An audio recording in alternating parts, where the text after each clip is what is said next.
Hi, Chris here with the Teclast X16 Pro. It's very similar to the X16 Power, but it has the Atom X5Z 8500 in it. So I've been using it now, been going through, doing some benchmarks, checking out on the temperatures, which I'll show you shortly.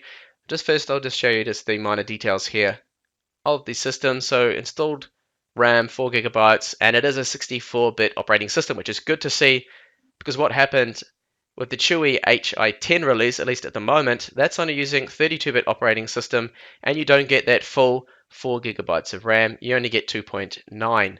It's also happening with the Cube iWork 11 stylus that I'm just testing out at the same time I've got this tablet. So Windows activated, no problems there. That's all good. And you can see it's running Windows 10 Home. It's not Pro, it's not a funny Chinese only edition. So there's no issues with that at all. Quickly show you the device manager. So the wireless, as expected, is the Realtek chipset that we see literally on 95% of these tablets. It's this one or it's the Broadcom, and it's wireless in. No wireless AC yet, which is still kind of disappointing. Now we're into 2015. They should start to put wireless AC in them. I hope to see that soon. Now the disk drives are Samsung 64 gigabyte eMMC 4.51 spec drive, and it does perform quite well. And we'll show you that now. So these are the speeds testing with Crystal DiskMark 5.03.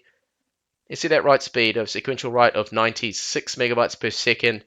That is quite good considering my Surface 4 got around 68 in the 60s. It's not too bad.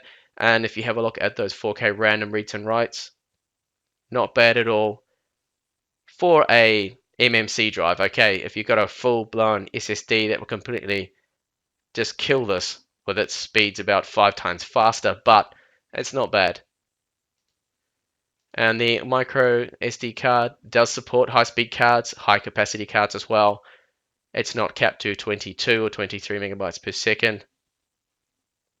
Those speeds are good, so you can take advantage of this installing maybe all your Steam games onto a micro SD card, a fast one. And the USB 3 port, now I did have some issues with this port. This is the speed I got here from my SanDisk Extreme USB pen drive. It's a very fast drive, and those speeds are more or less the maximum speed you can get out of that, which is good. However, when I connected up my Western Digital 1 terabyte drive, I ran into some problems. It wouldn't detect it. It didn't pop up. I couldn't get it to actually load up at all. I couldn't get the system to detect it. The LED's flashing away, but nothing seems to happen. I don't know what's going on there. Perhaps it's an issue with my unit. I don't know. And when I connected up my Toshiba USB 3 1 terabyte drive, it's a 2.5 inch drive, it came on with the white light. Now the white light means USB 2. If it came on with a blue light, which it should, if it is a USB 3 port, but it didn't. For some reason, it would only work in USB 2 mode, and therefore my transfer rates were capped at about 40 megabytes per second. For some reason, there's a problem with the USB 3. Don't know why, but it wouldn't work at USB 3 speeds, at least with that drive, and it wouldn't detect the other one. Now, temperatures. I know a lot of you are very interested in this. At the moment, I haven't really been pushing it too hard. I'm charging at the same time just to get the system really nice and hot, and it's at 76 degrees core max at the moment. There has been no thermal throttling. But, however, running those benchmarks for about 2 hours around PCmark, all the 3D Mark tests, you can see here 85 degrees. So it did get quite hot. And the worst thing here is thermal throttling. So that means it will actually throttle down those and control those clocks, lower the clocks to lower the temperatures. It's a passively cooled atom. It's the only way it can keep itself from overheating, and that is going to affect performance a little bit. Now this is odd because on the Android side of things, I didn't really see the CPU go past 40 or 45 degrees. So it's something in Windows that makes it just run extra hot. These are the benchmarks I ran through. So Geekbench 3 score. It is a little lower than the X98 Pro. probably because of that thermal throttling. It's probably around, I think it's around 500 points less on the multi-core score and 100 on the single core score, which is interesting to see because the Pro also had thermal throttling. It also got up to 86 degrees and triggered some throttling. Same goes for the Ice Storm 1.2 score, a little disappointing. This is a good 10,000 points less than what I got on the X98 Pro, probably to do with that throttling. And now that performance of this score is very similar to the Atom X5 Z8300 I tested in the X98 Plus. And the X98 Air 3G, which runs an Atom Bay Trail Z3736F, can get a similar score. The Ice Storm isn't the most demanding test. More demanding test, well, CloudGate 1.1 here. That score isn't too bad. Now that's definitely faster than the Bay Trails. Helped out probably by those 12 executional cores that we have on the Generation 8 graphics. Skydiver score it's okay. I have actually seen better with the X98 Pro. And the PCmark score, this one isn't too bad at all. Almost 3,000 points. Not bad. Now, I did test out the wireless collection, and you can see there's a huge amount of adverts on this horrible website. I mean, look, could they fit any more adverts within this page? They couldn't. It's a real joke. Anyway, the upload speed of 26 megabits per second there is actually really good. That's the same rate I got out of my Surface Pro 4 out of my desktop. It's the maximum speed that my 4G can get that I have up in the mountain where I am. And the download speed at 28 at the time of doing this test, I think there was a bit of load on the network, and my desktop got around about 32 megabits per second, and this is 28. So all in all, works well. Now this is on the same level as my wireless router, so if I went downstairs, that speed's going to drop down a little bit. It'd probably, even half if I went downstairs, it's got to go through concrete, reinforced concrete, and a floor, so it would probably affect the performance. But overall, I've had no problems. I've had no limited connection, which you sometimes see on these tablets. Now I'll very quickly show you the speakers in Windows. They're around about the same loudness as they were in my Android demonstration. So I just turn them up.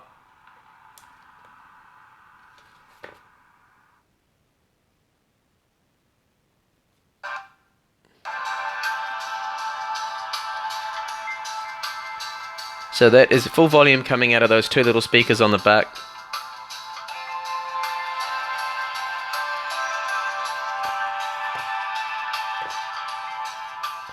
It's not too bad. I've heard worse, and I have definitely heard better. My Surface Pro 4 speakers do sound a lot better than this. But that is a premium tablet, and this is around a 200 and something US. Now scrolling's relatively fast. This is Edge scrolling performance is good. Touchscreen accuracy, I haven't had any problems. Auto rotation works fine, so you can hold it here in portrait and it will swap around. I do find sometimes that the Windows home button is a bit of a pain there, because if I hold it like this, I accidentally sometimes touch it and then you go, whoops, oh hang on, and you get the menu coming up. But overall, in and out of Windows. I'm in tablet mode at the moment, so if I take it out of tablet mode, even just using it desktop mode, I find the accuracy is good enough for minimizing, maximizing. The scaling's 150%, but you could probably get away with just using 100% scaling with an 11.6 inch screen running in 1080p. I think you get away with that just fine, and moving icons, dragging things around like that. You can see there's a little bit of lag with the icon there, but it's not bad at all. For the type of tablet this is and the price range, this is really a budget tablet, and I find that that's fine. Now the cameras, I will have samples of those up on the full review up on techtablets.com once I have that written up, the full written review there. But they're fine. The 2 megapixel front facing camera is good enough for things like Skype, web chat programs. You're not going to have any problems. It's not a wonderful camera, low light performance. If I just swap the camera over to the front facing one, and you can see there, well, that's my air conditioning unit, my hand there, and it's okay, it's good for chat as mentioned. And you can run Android, of course. Just click on the Android icon, it'll pop up asking you to boot to Windows. They made a bit of a mistake there, it's supposed to say Android, of course. Hit yes and it will boot over. Now, battery life, because I've been benchmarking and game testing and doing all that sort of stuff, I haven't really got a good handle on the battery figure just yet. But you're looking approximately, here it's telling me about just under 6 hours. So I think between 5 and 6 hours is what you're going to get out of the 8,000 milliamp hour battery, which isn't too bad. Around the similar kind of battery life you get out of Android. I think Android might actually be just a little bit less. I think Android maybe 4.5 to 5 on Android. And overall, I think battery life isn't too bad. I mean, it's not as good as the X9 8 Plus that I had. That has phenomenal battery life. They can get over 8 hours. I was really surprised by that. But the performance of this tablet does perform a lot better. So that's probably accounts to using up more battery life because it's not restricted the way the X9 8 Pluses, I think. They've done some tweaking to the boosts to lower them and lower the battery consumption to keep those figures nice and high with the 8 hours you can get.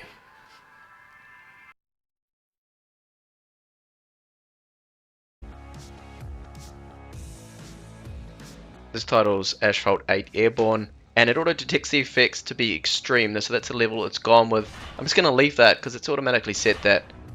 We'll jump into a game.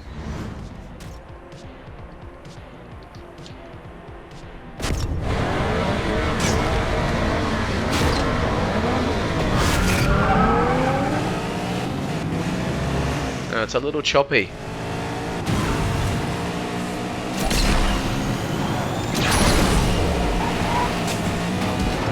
That frame rate's definitely not as fluid as you'd want it to be. It's got to be below.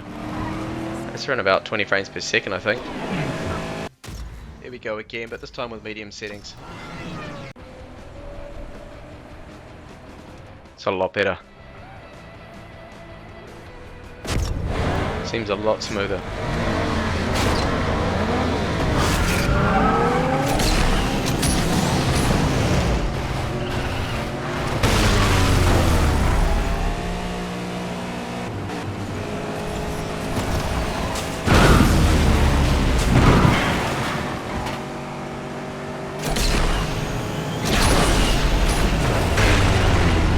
Definitely makes the game more playable. There's still a few stutters here and there.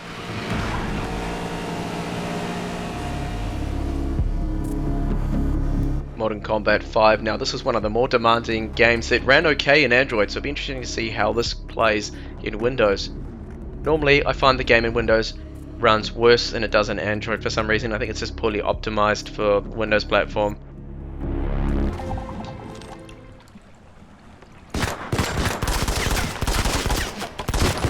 I see already that's running quite laggy.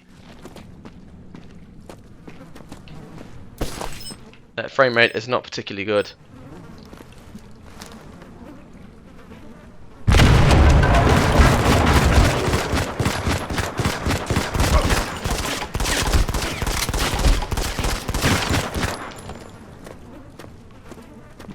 Take him out!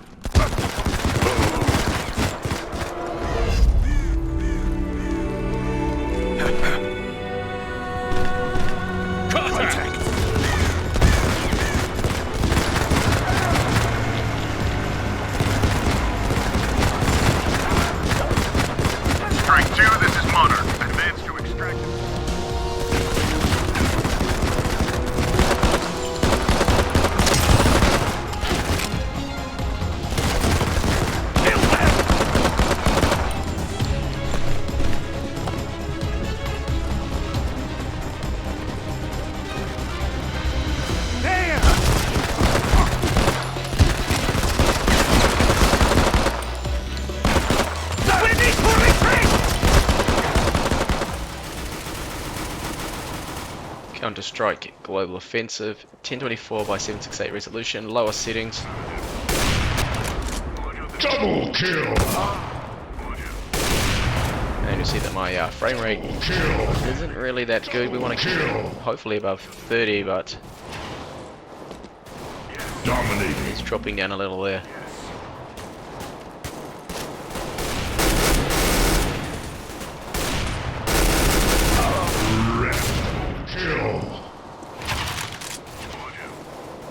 This game is so fast paced.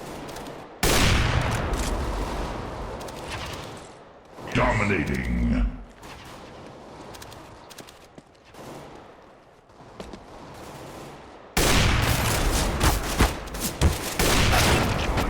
Oh, and he killed me.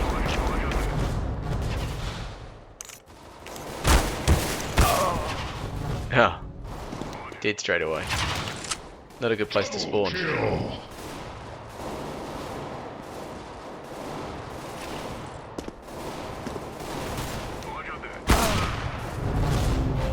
Dominating. Yes. Double kill.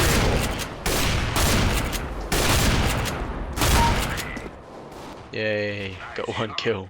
Dominating. 3 health left.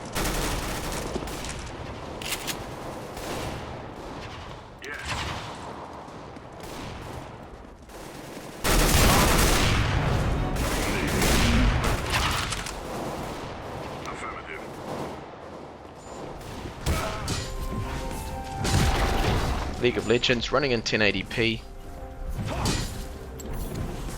on low settings just to keep that frame rate up. At the moment it's running about 30 frames per second. This is a game against bots. Won't lead us astray.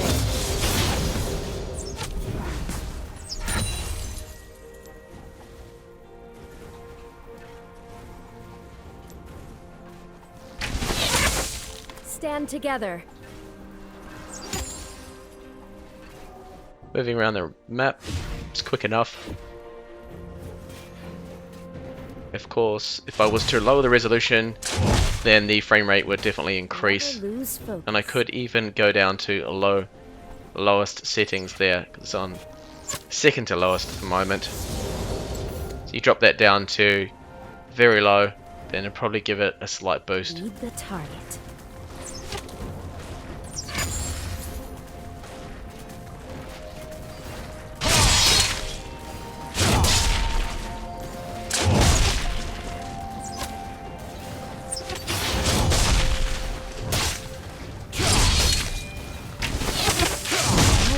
Miss. This one here is a much more demanding game, Battlefield Bad Company 2, and I'm running in 1024 by 768, lowest settings. The frame rate is at the moment, well, semi-playable, but you can see it's dropping down there. A little too challenging, I think, for the Atom chipset to play this one.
Now we'll look at Dota 2. This is running in 1080p on the lowest, fastest settings, and it's not actually going particularly well. You can see 10 frames per second in 1080p, so ideally I need to lower the resolution, try and speed things up a little bit. So I have sworn. League of Legends definitely ran a lot faster than this.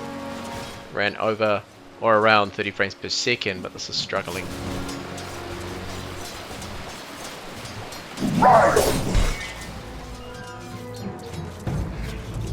So I dropped the resolution down now to 720p, 1280 times 720, and really it's not actually helping. You can see that big stutter just then, and the frame rate has, well, increased maybe 5 frames per second or so. Not really ideal. So it goes. I do believe the system must be throttling at the moment. So during that gaming test, it did actually peak up to 85 degrees, and we can see here that it does say Core 0 thermal throttling. So that was no doubt limiting the performance there in Dota 2. So before I end this video with hands-on in Windows with the X16, I'm just going to quickly go into YouTube and run a 60p 1080p 60 frames per second test and see just how the tablet handles it. No, this is going to kill its 4K actually, this one.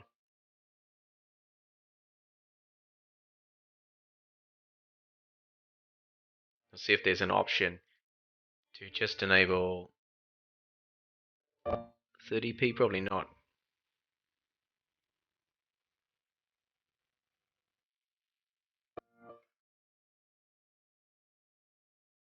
So just enable the stats. It's only running at 30 frames per second, so 4K clip seems to be running smooth. Now, if I run this, it's probably going to skip a few frames to start with. Actually, no drop frames there whatsoever.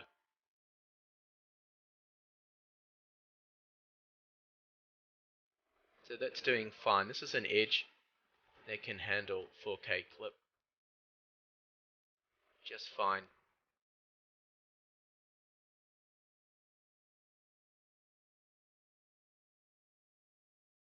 Even though this is of course being recorded only in 1080p, 60 frames per second, at least it's showing that it's able to run that there.